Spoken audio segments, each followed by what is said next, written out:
Okay, so let's go through this wordiness exercise. So for this piece of writing I've got here, I'm pretending that I'm writing why I want it to take a program called How to Dress at Georgian College. So we'll start with this title, Why I Chose the Program How to Dress at Georgian College. So already there's a bit of a problem here because is the program called How to Dress at Georgian College, or is the program called How to Dress and it's at Georgian College? So we want to restate the title. We could say something like why I chose Georgian College's program, How to Dress, something like that. And then we'll go on to the writing. I chose the program How to Dress due to the fact that ever since I was a youngster, I was always very interested in wearing clothing on my body, especially pants, which I try to remember to wear when I'm out and about among the people in public settings. So there's numerous problems with this first sentence. First of all, we've got due to the fact. So I chose the program How to Dress due to the fact that, so that could be because. I chose the program How to Dress because, and then you wouldn't say, if you said ever since, and also youngster, so ever since I was a youngster, youngster's too vague. Youngster can mean different things to different people. It might mean 18 years old. It might mean 5 years old. So give some sort of indication of the age category. You might say since I was a child, meaning, since before you were a teenager, since I was a teenager, since I was a young adult, something. So you'd probably say since I was a child. So I could say I enrolled in How to Dress because I've had an interest since childhood in wearing clothing or in wearing clothes, instead of since I was always. You don't want to say that phrase. So ever since I was a youngster, I was always very interested in wearing clothing on my body. Where else would you wear clothing? You wouldn't wear it anywhere else, so you could just say wearing clothes. Then you could keep especially pants, which I try to remember to wear when I'm out and about among the people. So the only reason to say you're out among the people is if you're the king or something. Why would you say I'm out among the people? Unless they're your people, you're ruling over them, you wouldn't use that phrase. So you could just say when I'm out in public. And then, let's see. So next we have nowadays, older people as well as youthful ones, for instance, a boy like myself, especially appreciate pants. I prefer to wear tight-fitting skinny pants or loose-fitting ones, but any pants will do in a pinch, even pajama pants. I would never wear plastic or leather pants because they would likely be sweaty and uncomfortable, as they would cause sweatation of the legs and groinal areas. I love jeans, especially skinny jeans are my most favorite pants next to velvet pants. So tons of problems with these few sentences. Let's go back to nowadays. So you never want to start with, or rarely would you want to start with nowadays. It's not a very descriptive word. And I mean, here we've got nowadays older people as well as youthful ones appreciate pants. I mean, that suggests that in the past they didn't appreciate pants, in which case, at what point in the past? What's nowadays what is nowadays? Has that been the last 20 years or is it this year? We don't know. It's too vague. We don't know the difference between older people and youthful ones. Is an older person a 90-year-old and a youthful one 45-year-old? Is an older person a 50-year-old and a youthful one a 22-year-old?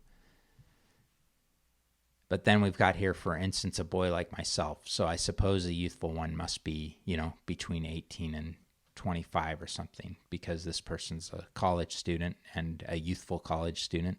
But again, now the reader has to make an assumption. And if you're in college, you're not a boy and you're not a girl. If you're going to refer to yourself as a boy, you're a man. You could say a young man, a young woman, or an adult, or a young adult.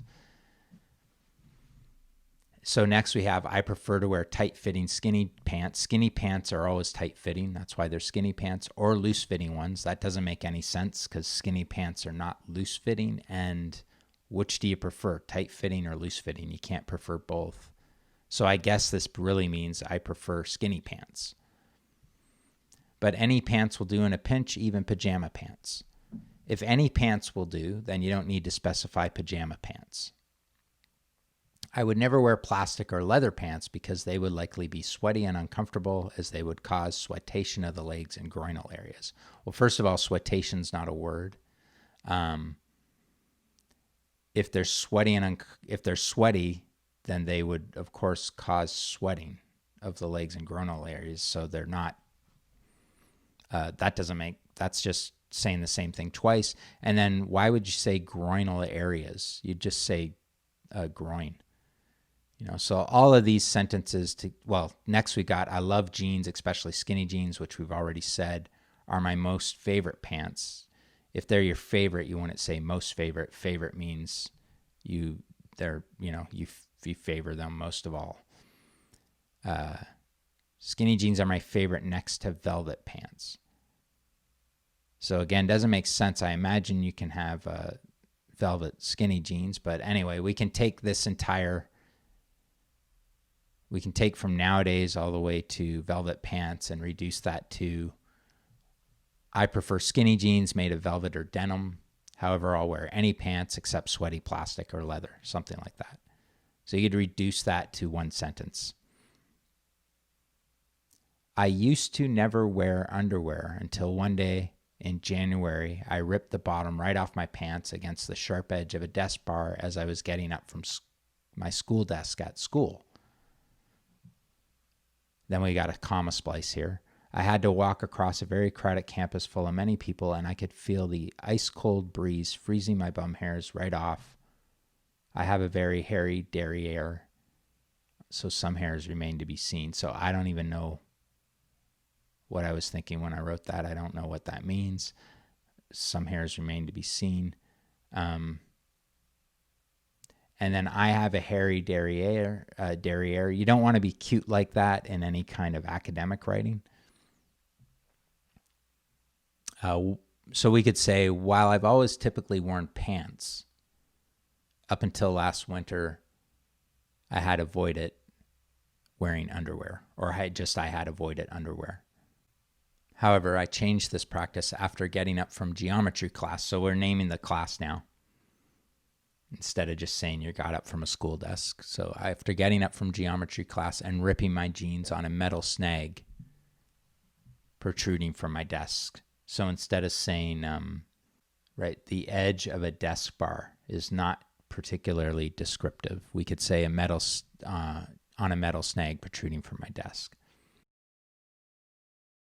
I could also feel people staring and some people giggling.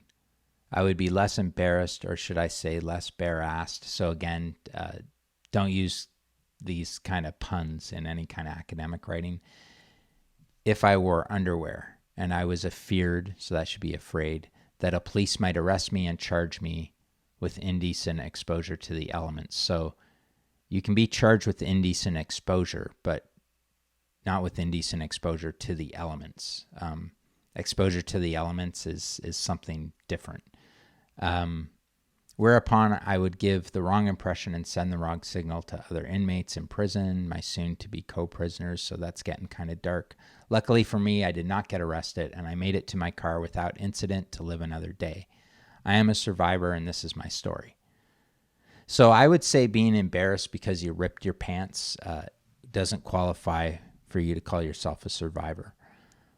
After this event, I always wear comfortable underwear except when I forget, and it's a great source of anxiety whenever I forget to wear underwear. We could change that last bit to just say I was embarrassed, not to mention cold, walking without my seat pants and underwear across a crowded campus. Now I usually wear underwear, and I get nervous whenever I forget. So this can really be reduced a lot. Right? So this is what we can turn it into.